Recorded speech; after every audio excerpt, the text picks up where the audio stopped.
Hello everyone, मेरा नाम है एरी और आप देख रहे हैं एरी इन जर्मनी। अगर आप ये मेरी वीडियो पहली बार देख रहे हैं तो आपके लिए एक छोटा सा इंट्रोडक्शन। मैं जर्मनी में रहती हूँ, जर्मनी रिलेटेड वीडियोस बनाती हूँ और full time professional working professional भी हूँ।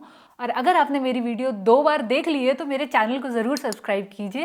रिसेंटली जर्मनी में हमने अपना घर लिया है और आपको उससे रिलेटेड वीडियोस भी मेरे चैनल पे मिल जाएगी।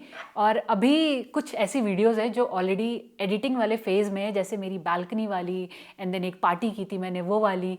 तो चीज़ें वो धीरे धीरे आती रहेंगी। अगर हम जर्मनी रिलेटेड इन्फॉर्मेटिव वीडियो की बात करें तो मैंने लास्ट टाइम पोस्ट किया था don't come to Germany if, और उससे रिलेटेड कई सारे रीज़न शेयर किए थे। बट बहुत ही अच्छे अच्छे कमेंट्स भी आए मेरे पास जिसमें लोग और इंटरेस्टेड थे जानने के लिए कि क्यों जर्मनी में एक्चुअली मूव करना और वहाँ रहना इज़ नॉट वेरी गुड। मतलब कि आप अगर इंग्लिश में बोलो तो what are the cons of living in Germany, या फिर what are the disadvantages of living in Germany. तो आज ये वीडियो में ये टॉपिक कवर करने वाली हूँ। मेरा जितना भी एक्सपीरियंस रहा है ऑलमोस्ट 3 साल से जर्मनी में रहने का, उसको लेकर, और जर्मनी में क्या कुछ कॉमन प्रॉब्लम है, क्योंकि हर कंट्री की अपनी अपनी प्रॉब्लम्स होती हैं, ऐसा नहीं है कोई कंट्री बहुत ही परफेक्ट है। तो उन प्रॉब्लम्स को हाईलाइट करने की कोशिश की है इस वीडियो में कुछ रिसर्च करके, एंड देन उसके अकॉर्डिंग मैंने 8 पॉइंट्स में ये वीडियो को डिवाइड किया हुआ है। तो अगर आपको कोई पर्टिकुलर स्पेसिफिक पॉइंट देखना है तो आप टाइम स्टैम्प चेक कर सकते हैं इस वीडियो के डिस्क्रिप्शन बॉक्स में। ये मेरा एक्सपीरियंस के हिसाब से वीडियो है, तो ये डिफ़र कर सकता है कि मेरे लिए ये कुछ पॉइंट्स एप्लीकेबल हैं, नहीं पता कि वो आपके लिए एप्लीकेबल होंगे या नहीं होंगे। तो ये कुछ लिमिटेशन है इस वीडियो की। तो चलिए स्टार्ट करते हैं। जो पहला नेगेटिव पॉइंट मैंने रखा है वो है हाई कॉस्ट ऑफ लिविंग। मेरे हिसाब से अगर कोई मूव करता है इंडिया से जर्मनी तो रेंट वगैरह का कॉस्ट बहुत ज़्यादा होता है, एंड अगर वो फैमिली के साथ मूव कर रहे हैं तो फिर बच्चों का अगर बड़े बच्चे हैं तो उस हिसाब से आपको एक प्राइवेट स्कूल में उनको डालना होगा, इंटरनेशनल स्कूल में, जिसका कॉस्ट अल्टीमेटली वो ज़्यादा हो जाएगा। और रेंट हो गया, देन ग्रॉसरी इन्फ्लेशन वगैरह के बाद ऑटोमेटिकली कॉस्ट बढ़ गया है ग्रॉसरी का भी। मेरे हिसाब से ट्रांसपोर्टेशन भी एक कॉस्ट था जो कि एक्सपेंसिव था मेरे लिए, और मैंने उसको इंक्लूड किया था हाई कॉस्ट ऑफ लिविंग में। बट थोड़े थोड़े चेंजेस भी हो रहे हैं। तो जैसे अभी मई चल रहा है तो 49 यूरो का डॉइचलैंड टिकट आ गया है। उस हिसाब से आप वो लेके आप कहीं भी पूरे जर्मनी में ट्रैवल कर सकते हैं। अदरवाइज़ अगर आप मंथली पास अगर आपकी कंपनी नहीं दे रही है, और जैसे एक टाइम पे मुझे खुद खरीदना था तो 140 यूरो का कुछ पास मुझे पड़ा था पर मंथ का, फ्रैंकफर्ट का। और सिंस मैं आउटस्कर्ट पे रहती थी तो फ्रैंकफर्ट से उस जगह का बाद में मेरी कंपनी ने स्पॉन्सर किया। बट वो कुछ ही पीरियड के लिए मुझे देना पड़ा, लेकिन सब कंपनी नहीं देती है जॉब टिकट। और उस हिसाब से ओवरऑल कॉस्ट जब आप मंथ का निकालते हो तो रेंट, ग्रॉसरी, बच्चों की पढ़ाई, स्कूलिंग अगर उन्हें प्राइवेट स्कूल में भेजना है, अगर पब्लिक स्कूल में है तो फिर वो अफोर्डेबल है। और देन जब आप जर्मनी में रहते हो तो आप चीज़ें खरीदते हो, फिर अगर वो चीज़ें ख़राब हो जाती है, टूट जाती हैं, तो फिर उसको बनवाने के लिए मतलब मेंटेनेंस कॉस्ट बहुत ज़्यादा हाई है। अगर आपके बाथरूम में कुछ अपना है, टूट गया है और आपको खुद से चेंज करना है, कोई और आपका लैंडलॉर्ड रिस्पॉन्सिबल नहीं है, आपको अपने आप से चेंज करना है, तो अगर आप किसी को बुलाते हो तो वो बहुत महंगा पड़ता है। और अगर आप खुद करते हो तो ऑब्वियसली सामान तो महंगा होता ही है, बट आप वो जो फ़ीस होती है, सर्विस फ़ीस, वो आप थोड़ा सेव कर सकते हैं। तो जब ये पूरी बिग पिक्चर देखी जाए कि cost of living in Germany month के हिसाब से वो थोड़ी हाई है। सेकेंड पॉइंट जो मैं डिस्कस करने वाली हूँ वो आपने पक्का सुना होगा, कहीं ना कहीं किसी ना किसी वीडियो में ज़रूर देखा होगा कि हाई टैक्सेस इन जर्मनी। तो जर्मनी में जब आप जॉब कर रहे होते हैं तो आपको बहुत ज़्यादा अपनी सैलरी में से अपने पैसे देने होते हैं गवर्नमेंट को, और वो कुछ परसेंटेज में हिसाब से बात करूँ तो वो मान लीजिए आप 45% आप टैक्स पे करते हो, जिसके अंदर 5 चीज़ें आती हैं। पहली है नॉर्मल जो टैक्स आपको इनकम टैक्स पे करना होता है। सेकेंड है आपका हेल्थ केयर इंश्योरेंस। थर्ड है long term care insurance. Fourth है अनएम्प्लॉयमेंट इंश्योरेंस। और फिफ्थ है पेंशन इंश्योरेंस। जब आप जर्मनी मूव कर रहे होते हो तो आपका पहला क्वेश्चन होता है कि पैकेज क्या है आपकी जॉब का। तो पैकेज के हिसाब से आप उसको आईएनआर में कन्वर्ट करते हो, बट ऐसा नहीं करना चाहिए। एक वेबसाइट मैं अपने डिस्क्रिप्शन बॉक्स में डाल दे रही हूँ, वहाँ पे आप जाके चेक कर सकते हैं कि आपकी इन हैंड सैलरी पूरे टैक्स कटने के बाद कितनी आएगी, एंड उस हिसाब से आप देख सकते हैं कि आपकी नेट इनकम कितनी होगी। तो जो ये 5 टैक्सेस मैंने बताए, इनमें से कुछ भी आपके पास वापस नहीं आने वाला है, क्योंकि जब आप बीमार पड़ते हो तो वो आपके उसमें से कटता है, बट जब आप बीमार नहीं पड़ रहे हो तब भी आप अपने पैसे अच्छे खासे कट करा रहे हो अपनी सैलरी में से। इसीलिए देखा जाए तो 45% बहुत ज़्यादा होता है, क्योंकि आपके पास हाथ में लिक्विड कैश नहीं है पूरे आपकी सैलरी का, कुछ 50-55% आता है, उसमें से ही आपको मैनेज करनी होती है सारी कॉस्ट ऑफ लिविंग। इस सैलरी कैलकुलेटर को अगर आप यूज़ कर रहे हैं तो आप ये ध्यान रखिए, अगर आप सिंगल हैं तो आपका टैक्स क्लास 1 होगा, अगर आप कपल पूरी फैमिली आ रही है तो आप उसको टैक्स क्लास 3 रखिए, और अगर इससे रिलेटेड कोई क्वेश्चन है तो आप उसको कमेंट में डाल दीजिए, मैं उसका आंसर देने की कोशिश करूँगी। पूरी सैलरी में से इतने टैक्सेस कटने के बाद जो पैसे बचते हैं, उसमें जब आप सोचते हो कि आप जर्मनी आके अमीर हो जाओगे, तो ऐसे ही होता है कि बहुत रिच नहीं हो सकते, बहुत ग्रोथ नहीं मिलती है। तो जब कंपनी भी स्विच करते हैं तो उतनी आपकी सैलरी रिवाइज नहीं हो पाती है। थर्ड पॉइंट पे चलते हैं, यहाँ की हेल्थ केयर फैसिलिटी को डिस्कस करना चाहती हूँ मैं अपने पर्सनल एक्सपीरियंस से। तो ऐसे होता है कि कई बार आपको डॉक्टर को दिखाना होता है, तो सबसे पहले तो आपको अपना एक फैमिली डॉक्टर चूज़ करना होता है, जिसको हाउस हेल्प बोलते हैं। वो आप पहले से कर लोगे तो सब चीज़ सेट रहती हैं। तो सबसे पहले आप अपने हाउस हेल्प को रीच करते हो कि आपको ये प्रॉब्लम हो रही है, लेकिन ये पूरा जो प्रोसेस होता है वो बहुत ही स्लो है। तो मेरा पॉइंट यही है कि यहाँ पे जो हेल्थ केयर फैसिलिटी है, जो सर्विसेज है, कंट्री बहुत ही ज़्यादा डेवलप्ड है, एडवांस है, बट यहाँ का हेल्थ केयर सिस्टम वीक है। रीज़न बीइंग, आप अपने हाउस हेल्प को रीच आउट करते हो, आप अपनी प्रॉब्लम बताते हो, बट आपको उसी दिन की कई बार होता है अपॉइंटमेंट नहीं मिलती, आपको अपॉइंटमेंट के लिए वेट करना होता है। बाई चांस कुछ बहुत इमरजेंसी है तो फिर आप डायरेक्टली हॉस्पिटल जा सकते हैं, इमरजेंसी डिपार्टमेंट में दिखा सकते हैं, बट इमरजेंसी वो बहुत ज़्यादा इमरजेंसी होनी चाहिए, तभी वो आपको एंटरटेन करेंगे, अदरवाइज बैठा के रखेंगे और नहीं पता कितनी देर तक बैठा के रखेंगे, क्योंकि इमरजेंसी का थोड़ा मतलब हो जाता है कि बिल्कुल जान पे आ गई है तभी आपको कंसिडर किया जाएगा, अदरवाइज थोड़ा प्रॉब्लम है। नहीं तो आप अपने वापस से डॉक्टर को दिखाते हो, किसी फैमिली डॉक्टर को, तो वो आपको पहले एनालाइज करेंगे, देखेंगे क्या प्रॉब्लम है, क्या है, एंड देन रेफ़र करना होगा अगर किसी और डिपार्टमेंट को, तो फिर वो वहाँ का एड्रेस वगैरह दे देंगे आपको कि आप यहाँ पे जाके अपॉइंटमेंट ले लो और दिखा दो। जैसे आपको ENT को दिखाना है, या फिर आपको हार्ट के डॉक्टर को दिखाना है, या फिर आपको आँख के डॉक्टर को दिखाना है, या फिर कोई इंटरनल आपको कोई प्रॉब्लम है तो आपको उस पर्टिकुलर डॉक्टर को रीच आउट करना है। तो वहाँ से आपको एड्रेस मिल गया या फिर कॉन्टैक्ट डिटेल्स मिल गए, लेकिन फिर आपका नेक्स्ट काम होगा उनको कॉल करना एंड उनसे अपॉइंटमेंट लेना। तो कई बार ऐसा भी होता है कि आपको अपॉइंटमेंट नहीं मिलती है, और आप अगर सफ़र भी कर रहे हैं तो मतलब बहुत प्रॉब्लम हो जाती है वहाँ पे तब तक वेट करना, कि 1 हफ्ता 2 हफ्ता, कई बार महीना लग जाता है अपॉइंटमेंट मिलने में। तो अगर जैसे हाथ वाथ टूटा है तो तब भी पॉसिबल है, मिल जाएगी आपको डॉक्टर जो प्लास्टर वगैरह चढ़ा देंगे। लेकिन एक बार मेरे को प्रॉब्लम हुई थी और मुझे वेट करना पड़ा था 1.5 हफ्ते तक उस डॉक्टर के अपॉइंटमेंट मिलने तक, लेकिन 1.5 हफ्ते में ही मैंने किसी तरह घर पे रीच आउट किया अपने, और मैं थोड़ा बिलीव करती हूँ होम्योपैथी पे भी, तो होम्योपैथी डॉक्टर को मेरे घर वालों ने कंसल्ट किया एंड उन्होंने जो दवाई बताई वो मैंने यहाँ पे ली, एंड तब तक मेरी प्रॉब्लम सही हो गई थी। बट मेरी सिचुएशन थोड़ी हल्की थी, माइनर थी, तो ये होम्योपैथी और इससे रिजॉल्व हो गई। बट गॉड फॉरबिड आपको कोई और प्रॉब्लम हो जिसको डिटेक्ट करने में तुरंत आपको चाहिए कि डॉक्टर वो देख लें, एनालाइज करके बता पाएँ, डिटेक्ट कर पाएँ कि क्या बीमारी है, क्या प्रॉब्लम है, तो उसमें बहुत ही ज़्यादा वेटिंग टाइम है। और ये कई बार बहुत ही बुरा लगता है मेरे को देख के कि ऐसा इतना ईजी क्यों नहीं है कि बस किसी भी क्लिनिक में चले गए या फिर कॉल किया कि अपॉइंटमेंट है, आज या कल की अपॉइंटमेंट मिल जाए एंड देन वो आपको ट्रीट करें। ये एक थोड़ी बहुत ही कॉमन प्रॉब्लम है, और प्रॉब्लम ये ज़्यादा होती है तब अगर आप पब्लिक इंश्योरेंस वाले हो।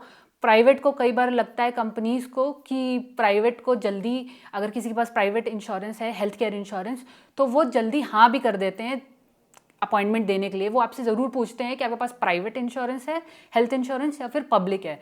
तो सिंस पब्लिक के ज़्यादा बेनिफिट्स हैं तो ज़्यादातर यहाँ पे पब्लिक इंश्योरेंस से ही लोग कवर्ड हैं, और थोड़ा सा स्ट्रगल होता है। एंड इन सब में 100% चांसेस है कि आपको लैंग्वेज बैरियर मिलेगा। आप कॉल कर रहे हैं डॉक्टर को और वो एक्सपेक्ट कर रहे होते हैं कि आप जर्मन में बात करें, और अगर आपको जर्मन नहीं आती है और उधर भी किसी को इंग्लिश नहीं आती है तो फिर वो प्रॉब्लम हो जाती है। देन आपको ढूंढना पड़ेगा कि कोई आपके जगह कॉल करके अपॉइंटमेंट ले, बात करे, एंड देन आपकी प्रॉब्लम बताए, एंड देन उस हिसाब से आपको अपॉइंटमेंट मिले। फोर्थ पॉइंट जो मैं इस वीडियो में इंक्लूड करना चाहती हूँ वो है ब्यूरोक्रेसी। तो बहुत ही ज़्यादा गवर्नमेंट मेरे को कभी कभी बहुत ज़्यादा स्लो लगती है, ढीली लगती है in terms of doing any work related to government. For example, अगर मैंने अपना टैक्स फाइल किया तो मैंने अपना टैक्स फाइल खुद से किया, मेहनत से किया, जैसे भी स्ट्रगल करके बिल्कुल जर्मन लैंग्वेज में उसको फाइल किया।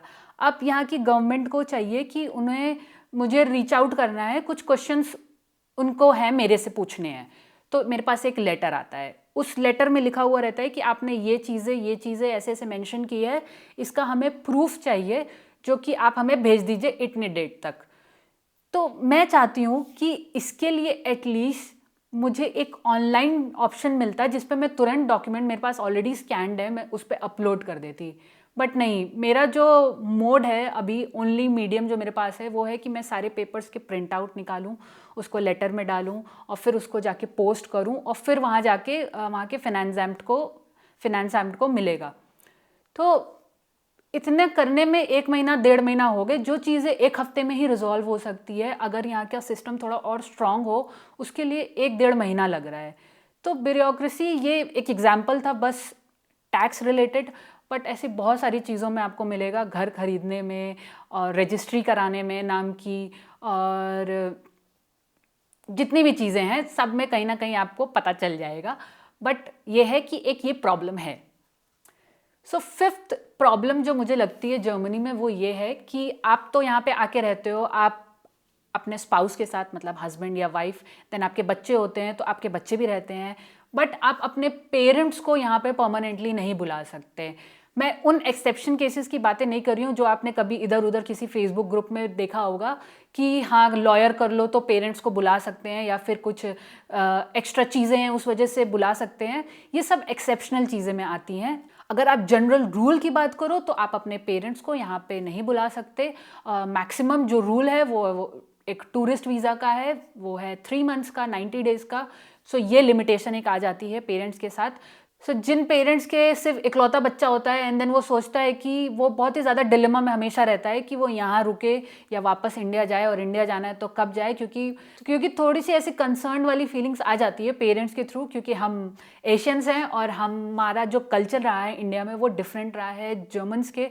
जर्मन में यहाँ पे बहुत ज़्यादा इंडिपेंडेंट होते हैं लोग, इंडिया में भी होते हैं, मैं ऐसा नहीं बोल रही इंडिया में नहीं होते हैं, बट लाइफस्टाइल वहाँ की अलग है, यहाँ की अलग है। तो हम बच्चे ऐसा सोचते हैं कई बार कि भाई हमारे पेरेंट्स इंडिया में हैं तो कितना अच्छा होता अगर वो भी यहाँ पे आके रह सकते। इस वजह से कई बार कुछ बच्चे जर्मनी को रिजेक्ट कर देते हैं कि उन्हें लॉन्ग टर्म यहाँ पे नहीं रहना है, किसी और कंट्री में रहना है या फिर इंडिया वापस जाना है, क्योंकि वो अपने पेरेंट्स को यहाँ पे नहीं ला सकते। सो आई थिंक जर्मन गवर्नमेंट को थोड़ा और इम्प्रूव करना चाहिए जो टूरिस्ट वीज़ा है, और इनफैक्ट कोई अगर अपने पेरेंट्स को बुलाना चाहता है या फिर इन लॉज को बुलाना चाहता है, उस हिसाब से उनको थोड़ा तो एक और कोई ऑप्शन डालना चाहिए which is more than 90 days. So 6th point जो है वो है यहाँ का पेंशन स्कीम, जो जर्मन पेंशन स्कीम है। जैसे अभी मैंने पहले बताया कि आप अपने सैलरी में से एक अमाउंट अपने पेंशन इंश्योरेंस का भी देते हो, तो वो जो आप अमाउंट दे रहे हो वो अभी जो रिटायर्ड लोग रह रहे हैं जर्मनी में उनके पास जा रहा है ये पैसा।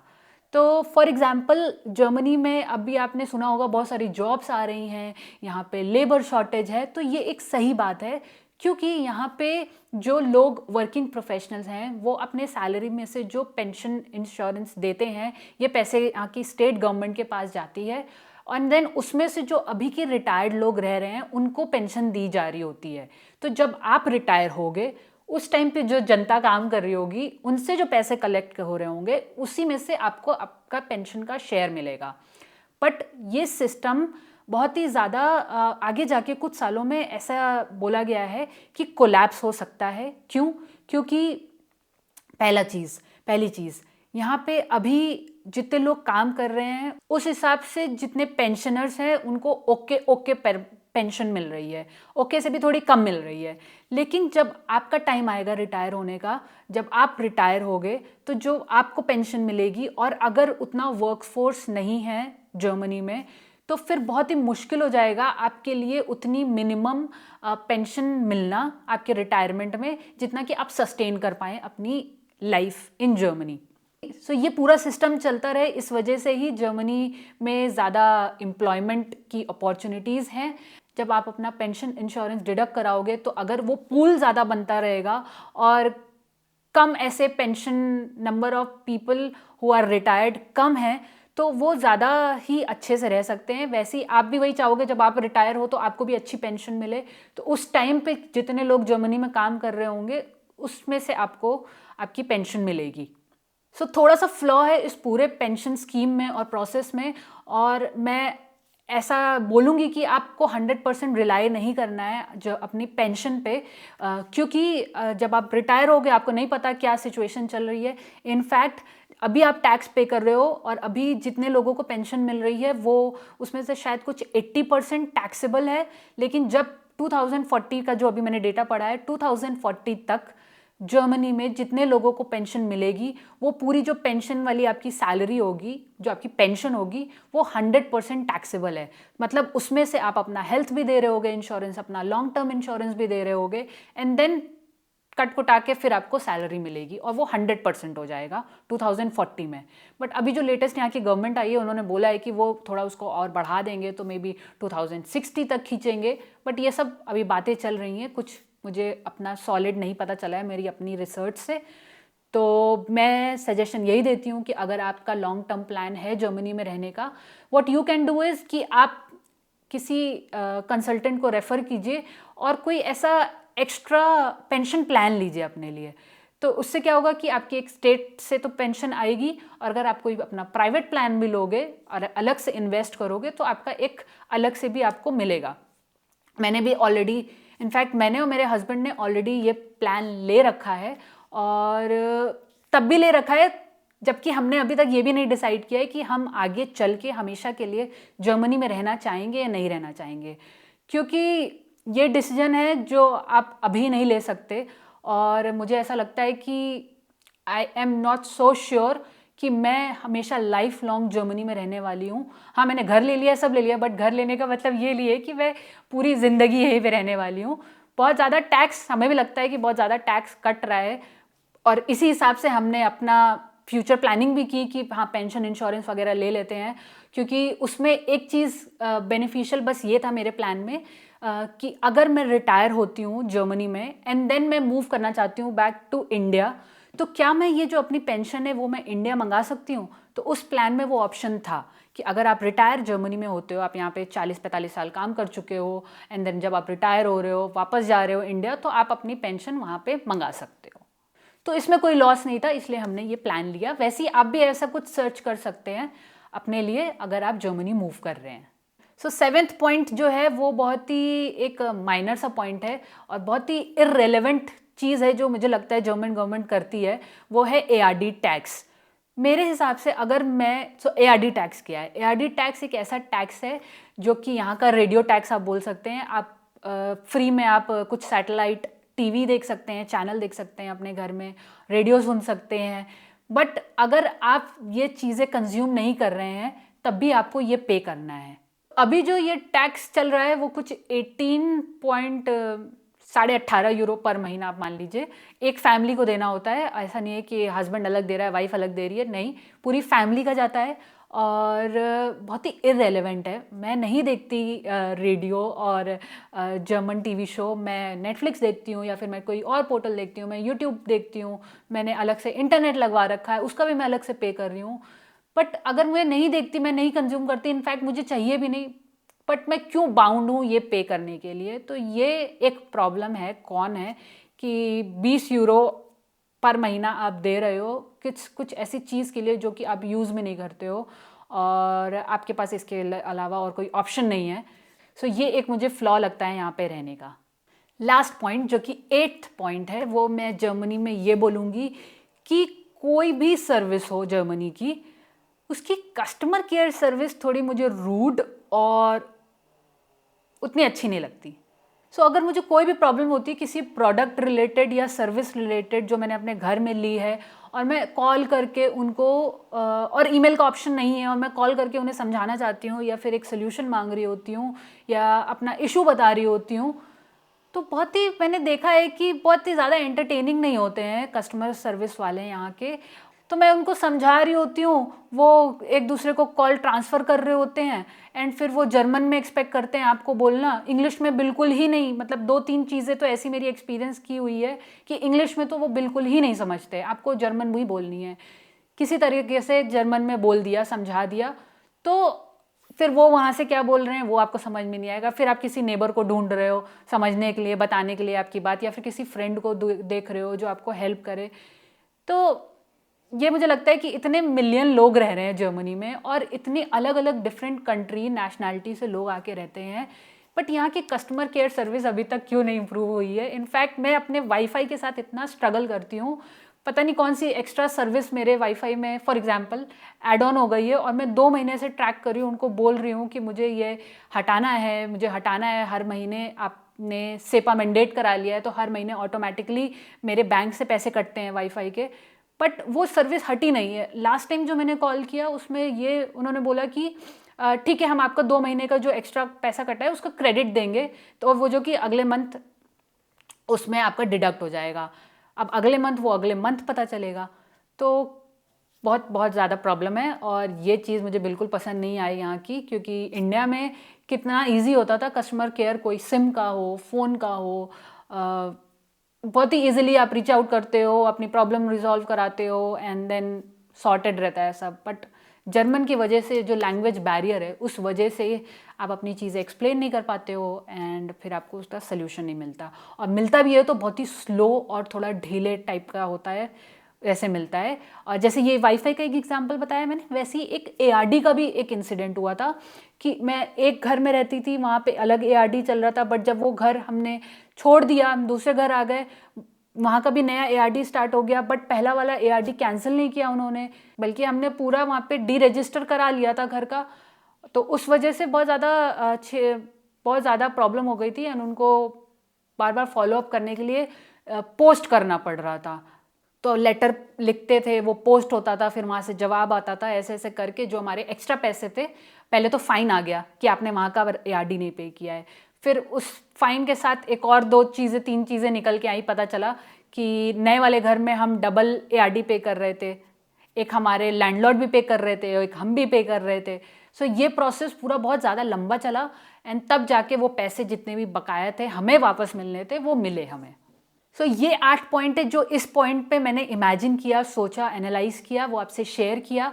ओवरऑल जर्मनी में मूव करने के बेनिफिट्स भी हैं, तो अगर आप जर्मनी मूव कर रहे हो तो आप जर्मनी के एडवांटेजेस और डिसएडवांटेजेस को अपने अकॉर्डिंगली देख सकते हैं, एंड देन डिसीजन ले सकते हैं कि आपको जर्मनी मूव करना है कि नहीं करना है, टेम्परेरी करना है कि परमानेंटली करना है। सो अगर ओवरऑल आप मेरे से पर्सनली पूछोगे तो हाँ, मैं जर्मनी में रहती हूँ, मैं ऐसा नहीं बोल रही हूँ कि आप जर्मनी मत आओ, बट हाँ, आप ये चीज़ें हैं, ये प्रॉब्लम्स हैं जो मैं फेस करती हूँ, बट मैं तब भी पसंद कर रही हूँ अभी जर्मनी में रहना, एंड इसीलिए मैंने ये वीडियो बनाई कि मे बी आपको ये हेल्प करे आपके डिसीजन में। सो अगर आपने कुछ और प्रॉब्लम्स भी फेस की हैं जर्मनी में, तो वो आप कमेंट सेक्शन में ज़रूर शेयर कीजिए, ताकि जो बाकी लोग पढ़ रहे हैं या फिर मैं आगे कभी नेक्स्ट वीडियो बनाऊंगी तो मैं उन टॉपिक्स को भी इंक्लूड कर पाऊँ। ये वीडियो आपको कैसी लगी मुझे लिख के ज़रूर बताइएगा। See you in next vlog. Bye.